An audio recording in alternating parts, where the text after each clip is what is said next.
Well, get on the glasses, though, so I can see what I'm doing. Live and rolling. Okay. Everybody got an outline sheet? All three of us? Good evening and welcome to those of you who have tuned in online. I appreciate so much you're here for the class, listening to it, and do my best to make it worth your while. We're going to be in Genesis chapter 40 tonight, not Numbers. Genesis chapter 40. And each time we get in this, it's more and more interesting. Now, I will tell you this, we won't have class next Wednesday night. I will be gone. So the week after, we will pick up and we jump in on chapter 41. So if we get done with chapter 40 tonight. You know, you go through these chapters and you think, well, surely you can do that in an hour, you know. But all the stuff that I find, and don't call me Shirley, not necessarily. So anyway, we've got that going. Genesis chapter 40, and I entitled it, A Treatment for Mistreatment. And that's what you're going to see. It's amazing how watching Joseph here, the more you read this, read it slowly and compare it with other passages, but just within itself, you keep thinking, how does this guy put up with all this? How does he make it through all of it? This is really difficult stuff. Can we close that back door? There's a breeze coming through, and I'm afraid it's going to blow my notes off, and I'm going to be in trouble. Well, he turned the air off, so didn't like it. Oh, he did? Well, just kind of shut the door a little bit, not necessarily all the way. So anyway, the last time we studied, we left Joseph almost in the clutches of Mrs. Potiphar, and she tried to engage him in bad behavior. He refused to be a part of that. You know, it's interesting how we talk about not using the word I. When you go back into, chapter 39, and he says, how could I do this wickedness? How can I sin against God?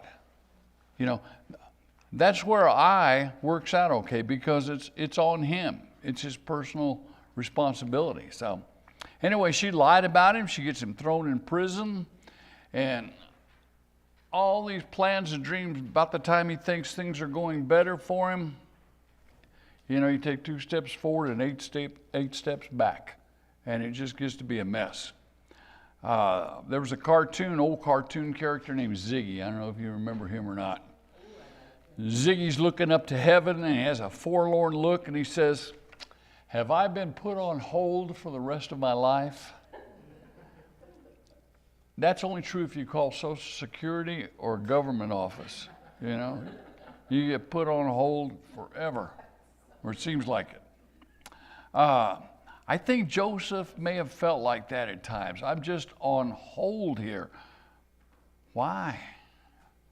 Chapter 40 is really a chapter of transition. Somebody said the prison he's in, it's just a way station between the home of Potiphar, who is the captain of Pharaoh's guard, and the court of Pharaoh himself. And we saw where it's not a normal prison, it's a special prison where the king's prisoners were kept. Joseph went from being the guard and the keeper of Potiphar's household to Potiphar's prison. And he meets a couple of people there that we're going to look at tonight, and we'll notice somewhat. The important thing to pull away is that at every step of the way, no matter where Joseph is, he's been cared for by God's providence. And he keeps moving closer, even though he can't see it, he keeps moving closer to the ultimate encounter for which he was sent to Egypt. You know, God's saying, I've got a plan here. I've got a plan here. He's not really saying that to Joseph, and Joseph's not even hearing him say it, but that's what God has going for him. So Here he is now, and he's working in the house of the captain of the guard, ends up in prison. The word dream is another word that's going to pop up in this chapter. In verse 5, it said, they each had a dream. The word dream occurs 19 times in the book of Genesis. And all but 5 of those times have to do with Joseph. In chapter 39, we've been told God was with Joseph. In chapter 40, we actually get to see that at work more. The God of Jacob, whom Joseph had been taught to believe in and follow, is still guiding him. And God has spoken to people in the past, even Jacob, through dreams. And he uses these dreams to communicate how he's orchestrating the life of Joseph. Remember the dreams he had that he told his brothers about in his family, and they weren't too impressed. God's reminding Joseph in all of this, you are not abandoned. It may seem like it. It may feel like it. It may hurt like it, but you're not abandoned. And so the other thing we get into as we get into chapter 40 is the timeline. It's an interesting timeline. It gets kind of complicated by the time you start pulling things apart. There are 2 years that separate the dreams of this chapter from chapter 41, verse 1, when he gets elevated to his higher position.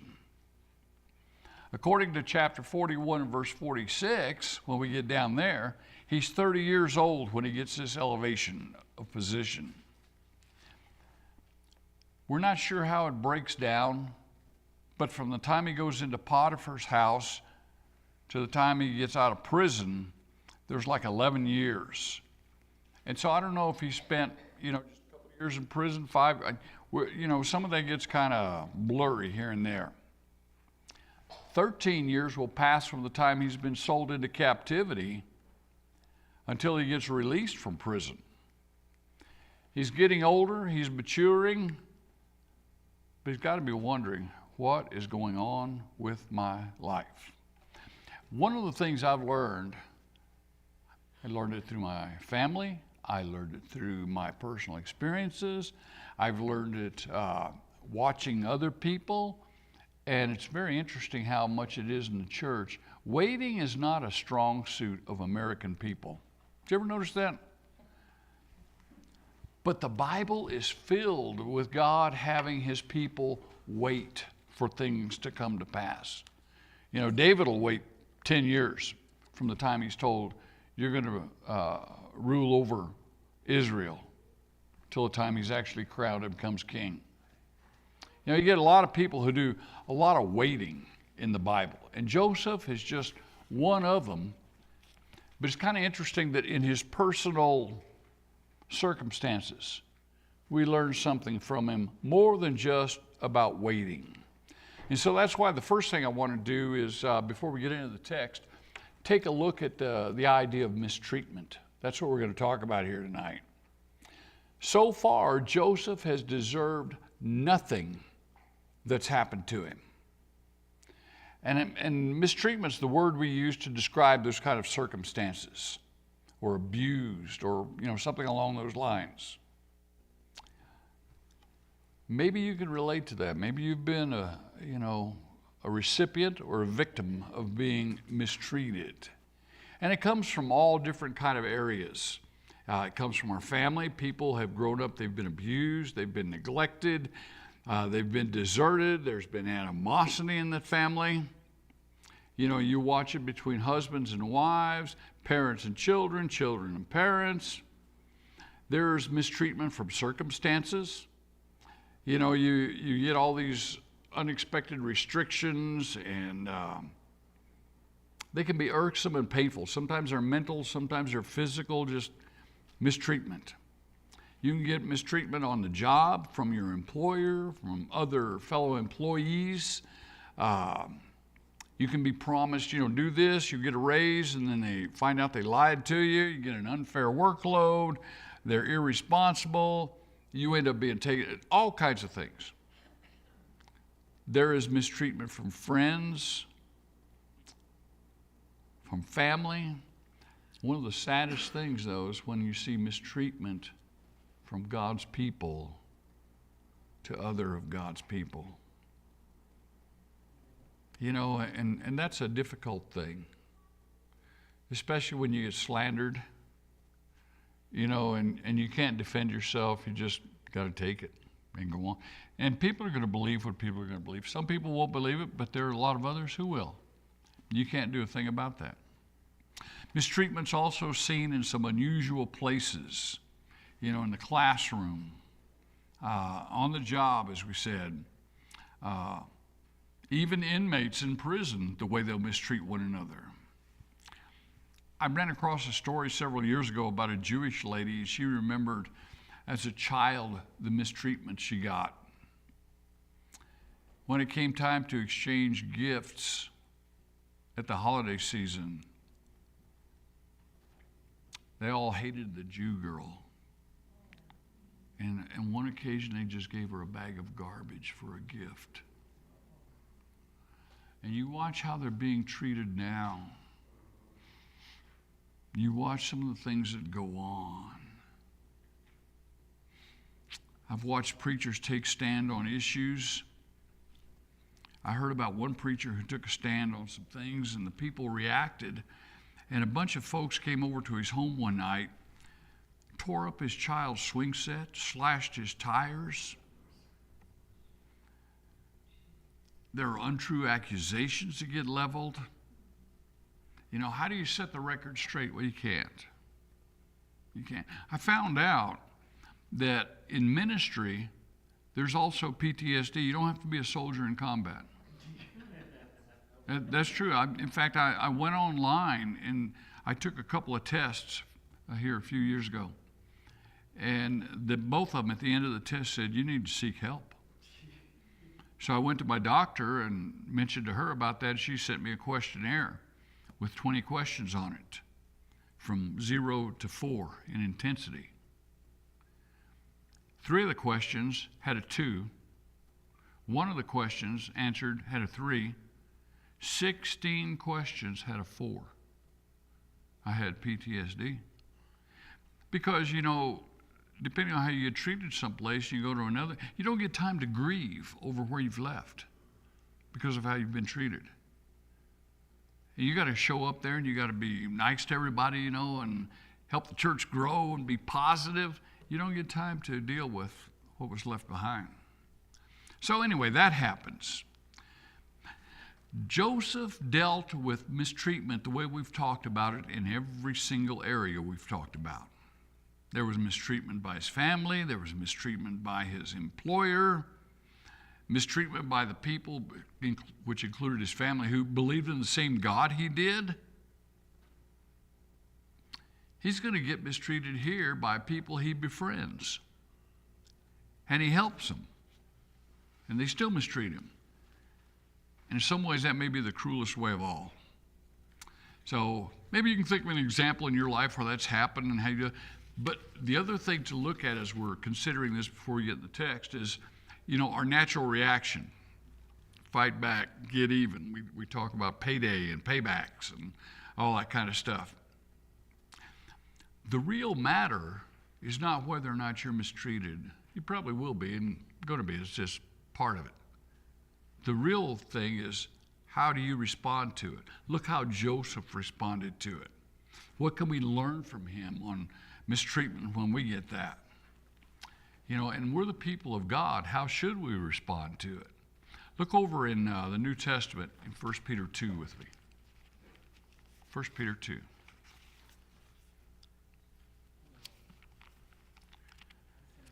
And I think I've got that on your sheet there. 1 Peter 2, 20 through 23. And I want you to notice the wording on this. He says, for what credit is there if when you do wrong and are beaten, you endure it? But when you do what is good and suffer, if you endure it, this brings favor with God. And watch this. For you were called to this, because Christ also suffered for you, leaving you an example that you should follow in his steps. You see what he's saying? You were called to follow Jesus, and the context is suffering. You got to suffer too. He did not commit sin. No deceit was found in his mouth. When he was insulted, he did not insult in return. When he suffered, he did not threaten, but entrusted himself to the one who judges rightly. So if you do wrong, Peter says, and you suffer for it, well, you shouldn't be surprised. You get what's coming to you, if you will. The second experience is you do right and you suffer for that.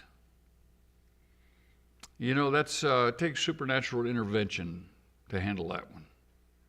That's what Peter's writing about here. God's desire, our real desire, should be how we handle this, because he says you were called. God called us to suffer. There is no such thing as crossless Christianity. Take up your cross daily, Jesus said, and follow me. And last time I checked, a cross involves suffering. But Peter goes on to say, Jesus suffered and died for us, and he left us an example to do that, how to do that. Follow his example. So when you get hurt and you wonder how and what, turn to the one who understands. That book I've mentioned before that I got a few years ago, a friend of mine gave it to me. Boy, has it been healthy and healing. Originally it was entitled Exquisite Agony, and he's retitled it now, and I can't remember the author's name. You can look it up under Exquisite Agony and find it. I recommend buying the book and reading it. It's only about a $10 book.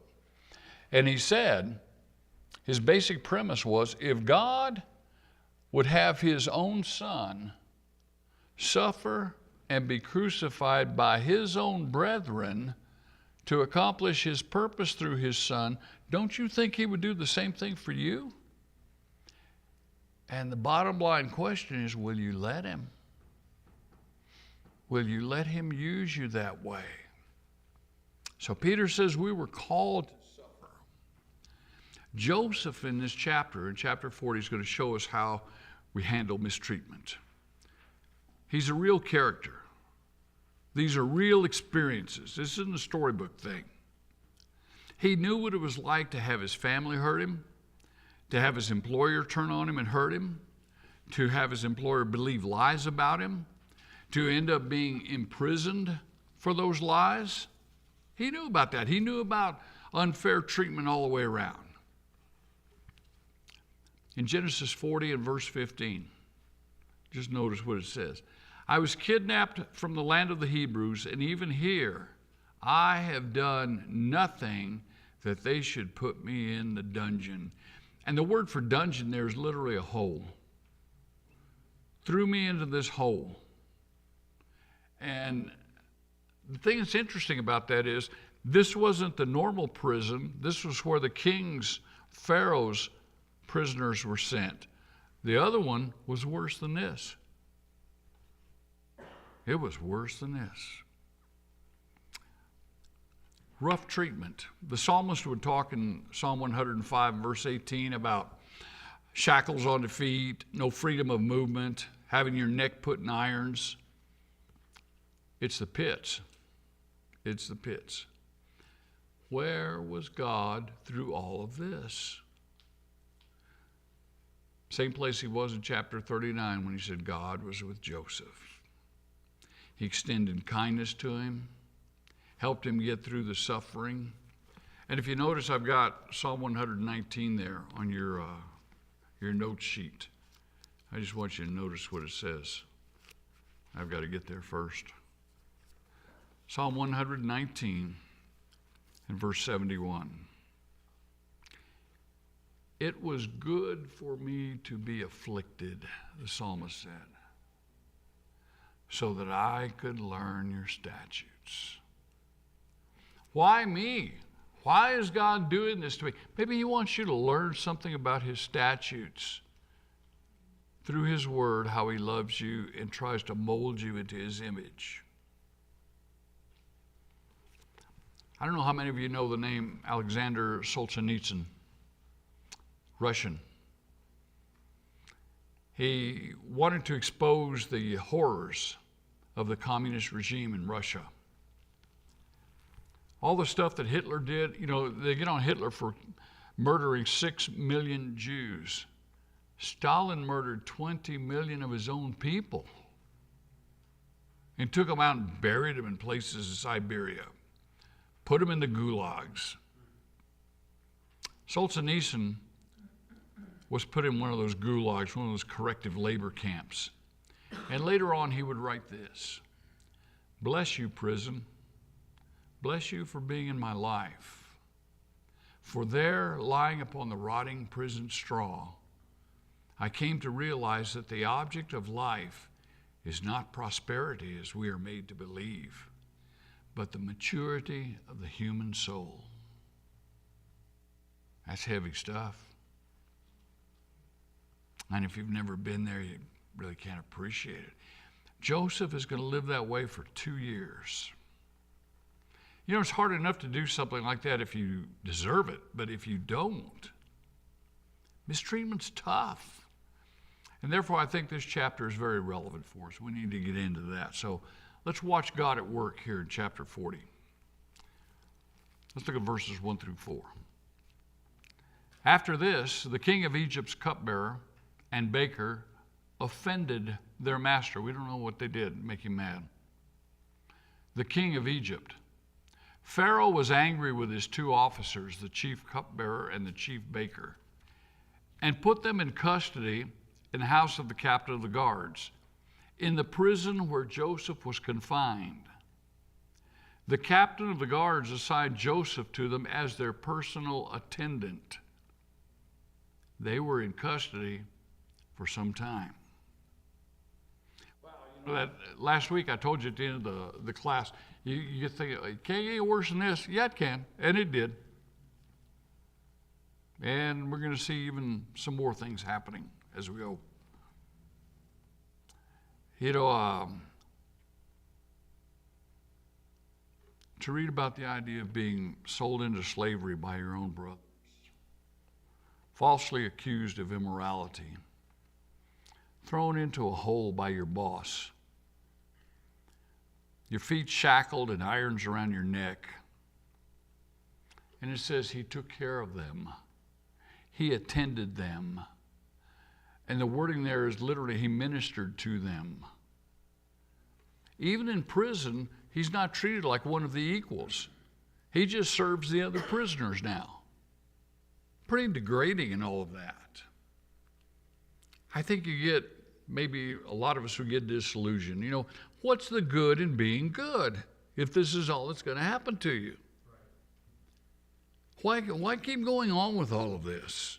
Look what it gets you. I know God's in Canaan, but is he here in Egypt? Does he know anything about Egypt and what's going on down here with me? The gods of Egypt, man, they're tough. I wonder if my God can handle them. Maybe I left him in Canaan. No, he didn't. He's with you, Joseph.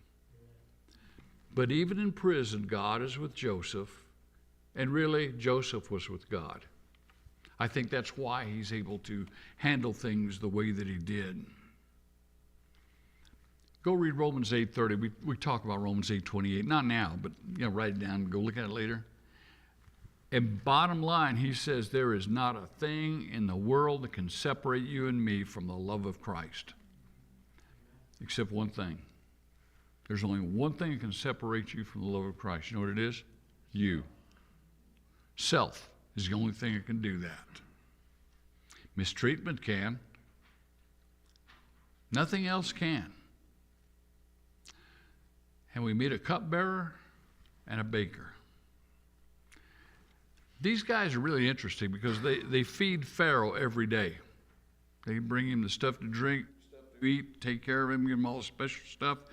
And these are really important people because they have to be completely trustworthy, completely loyal to Pharaoh. Next to Pharaoh's wife, these two know him better than anybody else, and they have the responsibility of making sure nobody infiltrates and tries to poison the food or drink. So they have a very, very important job. They know the political process of Egypt and how things work. Joseph's going to get to know them, and he's going to deal with them. I imagine they probably talked a lot about what it was like to be around Pharaoh. But when all is said and done, Joseph's going to do something that these two don't. He's going to see God's will in all that's taking place, and they're just kind of wondering about the dreams they had. Look at verse 5. The king of Egypt's cupbearer and baker, who were confined in the prison, each had a dream. Both had a dream on the same night. Each dream had its own meaning. When Joseph came to them in the morning, he saw that they looked distraught. So he asked Pharaoh's officers who were in custody with him in his master's house, "Why do you look so sad today?" "We had dreams," they said, "but there is no one to interpret them." Then Joseph said to them, "Don't interpretations belong to God? Tell me your dreams." Like I said, I don't know what they did to offend Pharaoh that they end up in this prison. One of the things they had to do was to be a good judge of character. People who were coming in talking to Pharaoh, can you trust this guy? And, all that sort of thing. So as Joseph approaches them and talks to them about this, why should I care if they're sad? Man, look what happened to me, and I didn't even deserve what I got. You guys made Pharaoh mad. You belong here. With all that he's been through, if I were in his place, it would be kind of challenging to say, "You know what, fellas, I really sympathize with you. Can I help you out in any way?" I said, "You know what, that's your problem, not mine." But that's not what Joseph did. And they don't care about him personally as such.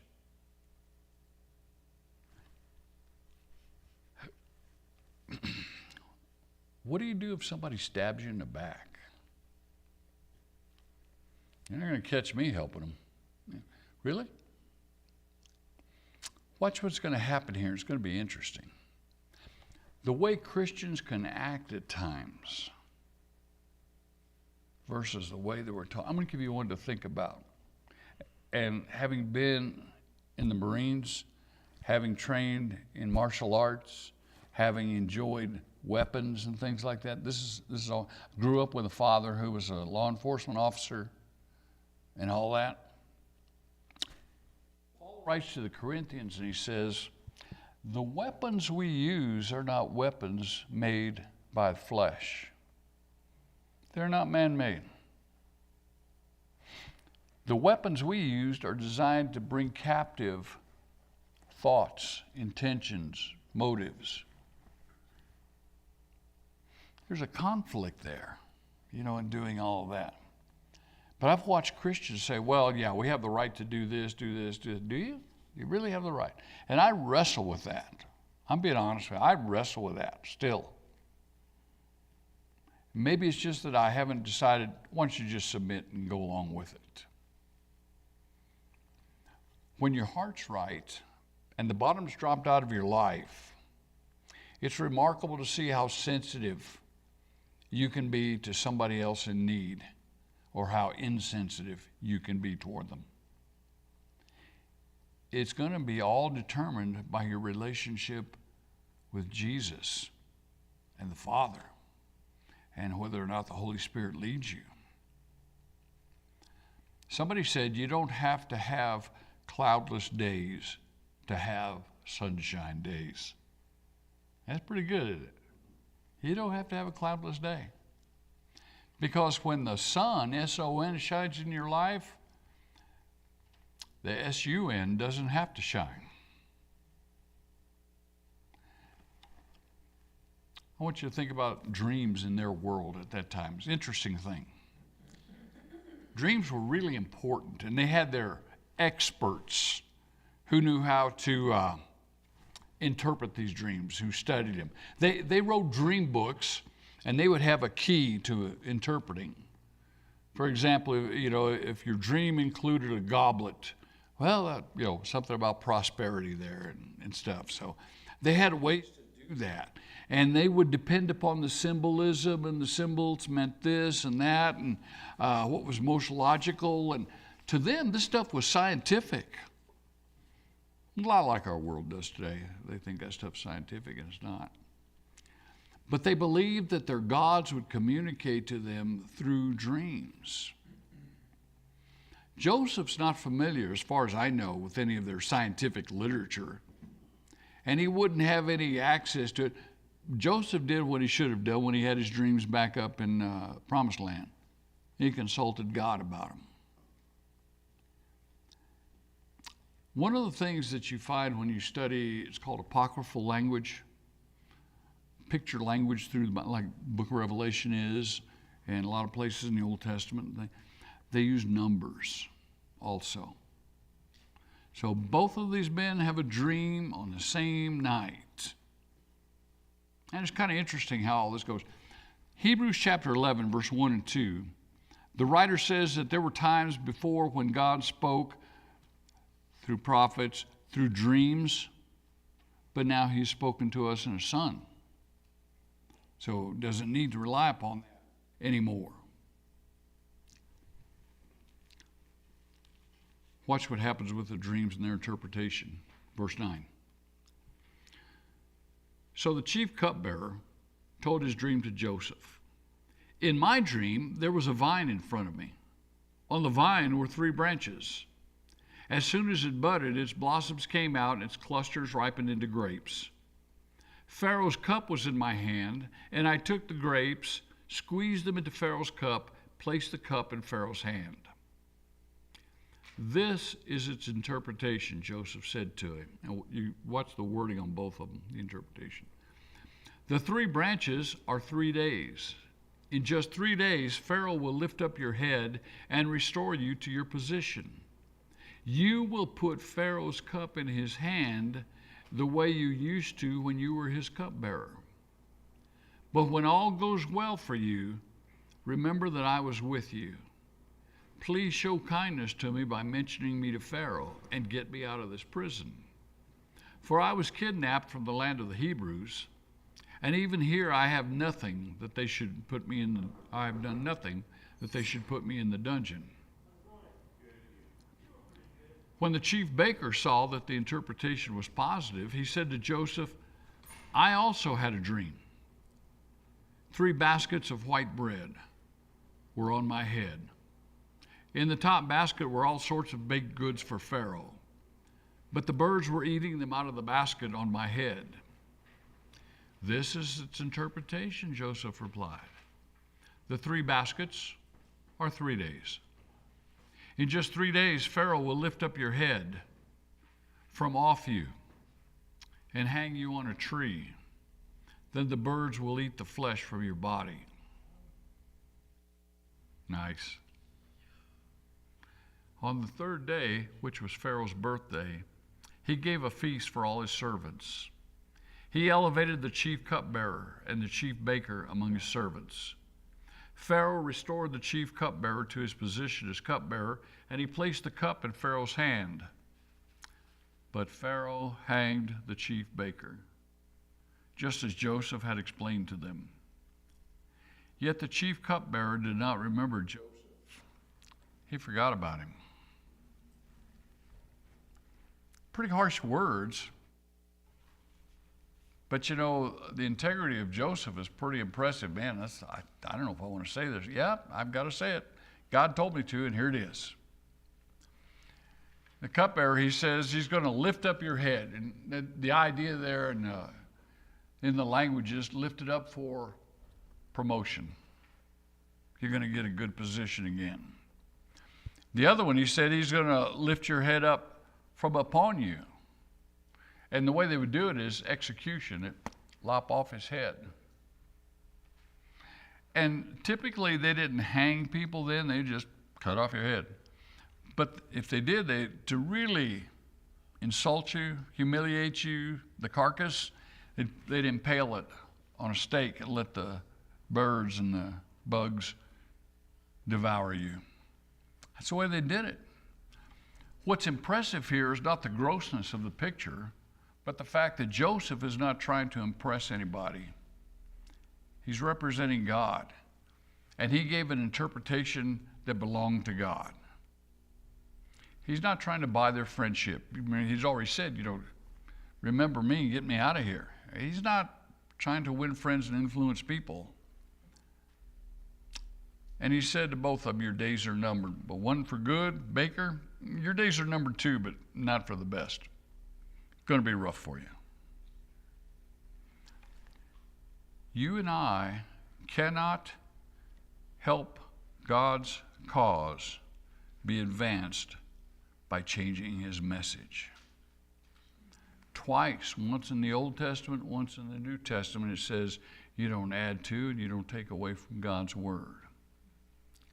We live in a world where churches want to tell you there's more than one way to be saved. And they want to give you the easy way. The Bible doesn't teach that. You don't change the message of God. In verse 14 and 15, when you look at it, you see the humanity of Joseph. Don't forget about me. Well, Joseph, aren't you trusting God? Yes, but, I'm hoping God's going to use these people to get me out of this prison. So the dreams come true, and the favors are forgotten. Mistreatment is never crueler than when it comes at the hands of somebody you've helped. When they turn around and stab you in the back, if you will. Joseph knows about cruel, and now he's learning more about even more cruel. Somebody said, that's a pretty tough break for Joseph. He'll get over it. It won't last that long. It's only 2 years. That's because you and I read ahead and we know how it ends. He doesn't. When you start into chapter 41, at the end of 2 years, 2 years later, after these dreams and after the interpretations of them. It's kind of interesting, though. It says it was on Pharaoh's birthday. On Pharaoh's birthday, and sometimes on the 1-year anniversary of him being Pharaoh, he would do this, give amnesty, set prisoners free. It was a sign of his being a god, is the way they looked at it. We've got something similar. You watch when the incoming president or the outgoing president, he'll pardon prisoners, and do that. So I'm not sure exactly why all that, but there's a tradition there with them. But I know why they did it back in Joseph's day and what that meant. The big word you can use in this chapter is timing. Timing, Joseph. It's not time just yet. After 2 whole years, then Pharaoh's going to have a dream. And Joseph's going to be called upon to interpret that, and we'll look at that later. I want to pull a couple of principles out for you and me when we talk about handling mistreatment. But before we do that, I got to give me a drink of water too, if that's okay. Excuse me. The best conclusion you can make is this. At some time or another, we will each undergo mistreatment. We're all going to have to deal with it somewhere along the line. So don't be surprised when it happens. Look over in John 15 with me. John chapter 15 and verse 18.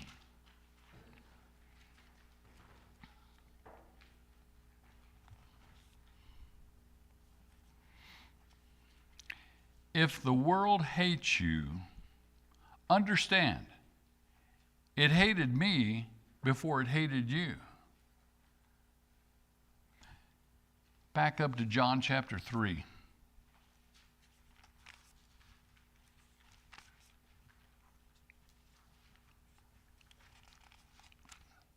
Come on, John chapter 3 in verse 20. Everyone who does evil hates the light and avoids it, so that his deeds may not be exposed. But anyone who lives by the truth comes to the light, so that his works may be shown to be accomplished by God. And therein is a challenge for you and me. You know, you're trying to cover something up, or would you want your works to be seen by God for what they are? So there is mistreatment. Peter said you were called to follow in the steps of Jesus, and the steps of Jesus included suffering, mistreatment. That's part of the calling. That's the proper conclusion. We will suffer mistreatment sometime. There's a proper resolution. Learn from the mistreatment. Learn from it. It's amazing how many people go through hard times and they say, I don't want to be around God anymore. There was a friend of mine that I went to preaching school with. And I can't remember all the circumstances, but he went off the deep end. And he turned away from God. Preachers usually try to have a library of a lot of books. Raymond's got a bunch in there. I had a bunch. Still have a bunch. My friend took them all out and put them in a big pile in his front yard and set them on fire. He took off his class ring from preaching school and threw it as far as he could into the woods. Years later, he repented and came back, but what he did there at the first was he was mad at God. You and I have probably all known people who've gotten mad at God and they walk away from the church. They walk away from Christianity. What did you learn from your mistreatment? Elijah at one point sat down under a tree and said, I want God to take my life. I can't do this anymore. And God didn't give up on him. God ministered to him, took care of him, got him ready for one of the biggest things he could do in his career. The children of Israel spent years in the wilderness wandering, 40 years, because they had betrayed God, didn't learn. But they learned from it, and God took them into the promised land. The Apostle John is put on the Isle of Patmos when he receives his revelation that we read about. Moses spends 40 years before he gets to go confront Pharaoh. David, somewhere between 10 and 15 years on the run before he gets to be king. Here's the point. Some of God's best treatment comes during mistreatment. If you can believe that. Some of God's best treatment comes during mistreatment. Wow. God finds out whether or not he can trust you during tough times. When you're mistreated, don't feel defeated, because God's going to bless you if you'll let him, and he's going to help you. And how we face mistreatment, even right now, it's up to us. And what we learn from not just the stories, but from the real lives that we read about here in the Bible. And thirdly, proper determination. We will serve even in mistreatment. I have found over the years that when you're depressed, when you're hurt, even when you're angry, the best thing to do, if you're a Christian, is serve. Serve others. You put things into perspective and you realize my problems aren't the only ones in the world. They're not the worst ones in the world. We all have problems. We all have to deal with things in life. For 2 more years, Joseph is going to find others who were sad in that prison, and he's going to try to help them. I think that's what got him through a lot of it.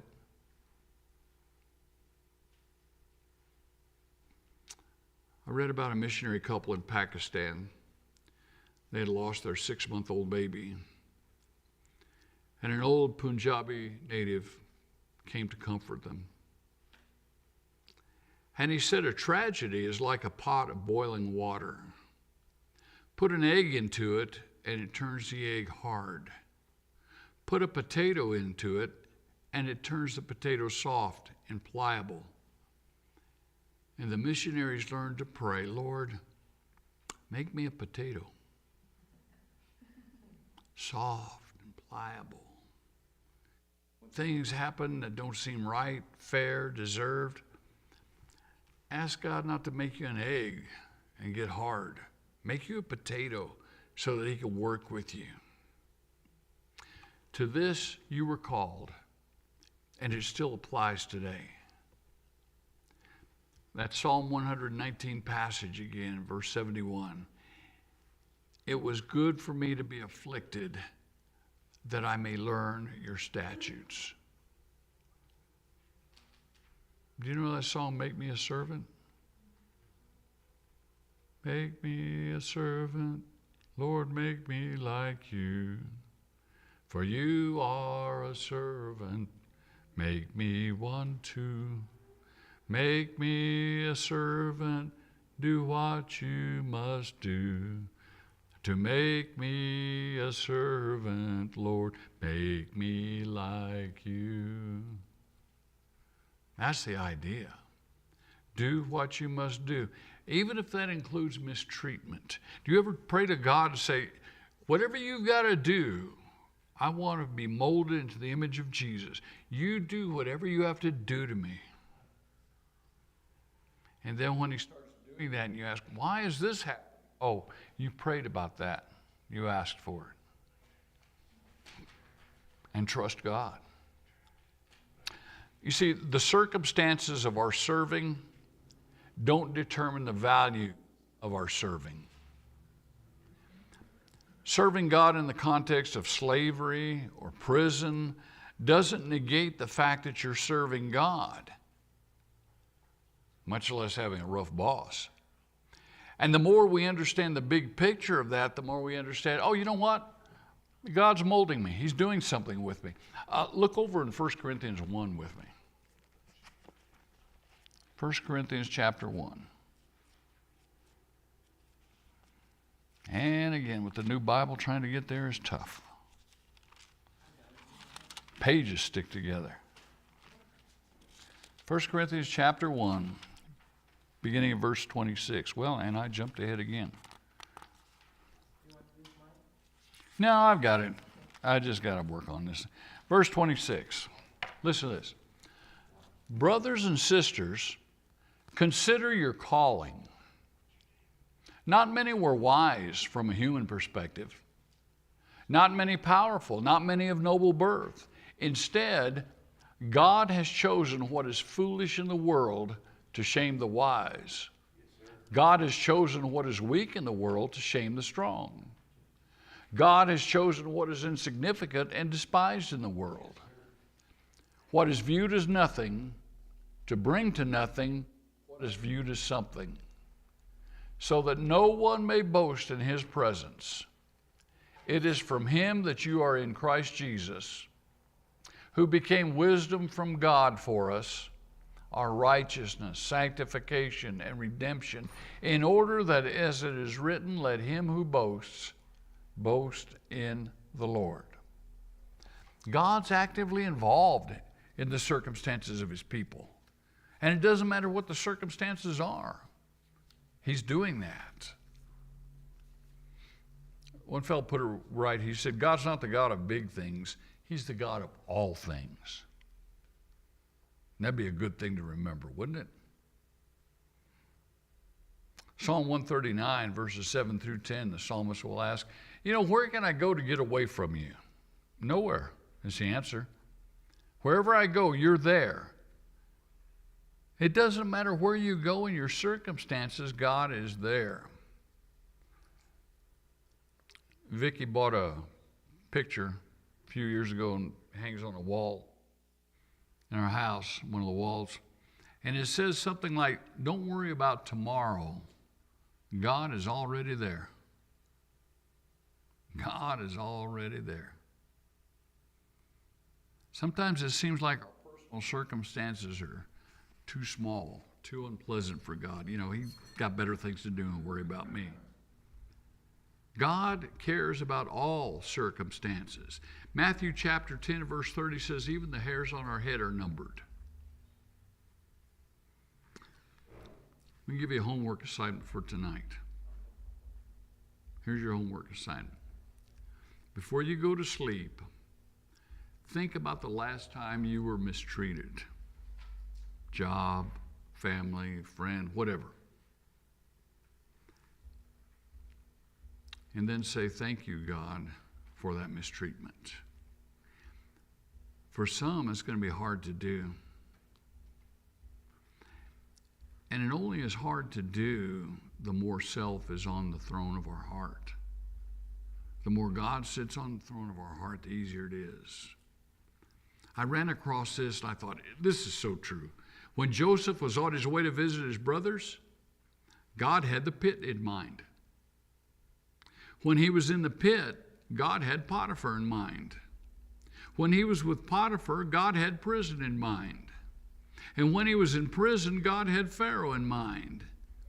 Eventually, we will see that even when Joseph is with Pharaoh, God has more than that in mind. So whatever you're in as one of God's people, God's had it in mind. He knew, and God's going to use it if you'll let him.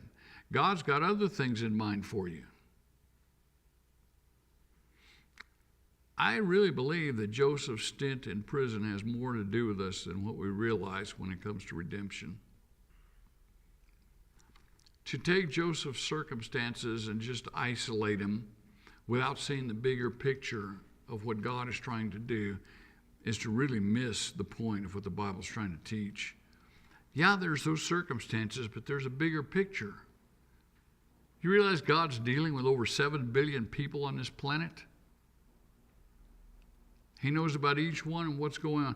But it's his people, Paul says in Ephesians, that Jesus is made to be the head over all things on behalf of the church, on behalf of God's people. So just let him have that control and watch that. Watching God work is incredible. That's all I've got for tonight. We won't have class next week. Is there anything we need to help out with? We're going to help, please. We're going to let us know. Okay. Well, we got something going on out there. I don't know what it is, but we need to go check on it pretty soon, too. No class next week. I'll be going. But I'll be back after that. And we'll pick it back up from there and go. Are there any announcements we need to make mention of? I had a good friend of mine, his name was Benny Williams. Benny was a deacon in church in Arkadelphia, Arkansas, where I preached for a while. He taught me a lot about bass fishing. But you know, he taught me a lot about a Christian demeanor. He was so low-key. I don't know if anything really upset him. Quite a guy, but he passed away. And we've got some others who are ill and hurting, but I'm more concerned about our members who are hurting spiritually. And they need to understand more about God's word and God's work and trust him. Alvin, would you dismiss us with a word of prayer, please? Dear God, Heavenly Father, we come to you at this time to thank you for all the blessings you give us each and every day of our life. We just don't seem to really realize what you do for us, Lord. It's just beyond our grasp sometimes. But thank you. We want to thank you. Thank you for loving us like you do. We ask that as we go from here tonight, that we will take the things we've learned and apply them to our lives. We pray, Lord, that we can be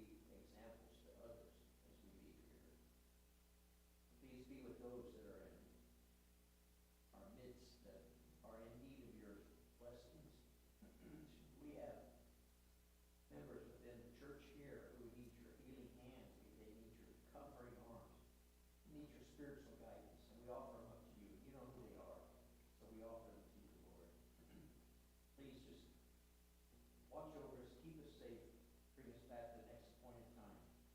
Forgive us our sins, and we ask this in your Son, Jesus' name, amen. Amen. Have a good evening and enjoy your blessings. See you Sunday. Yes. On Sunday, we'll have a special guest.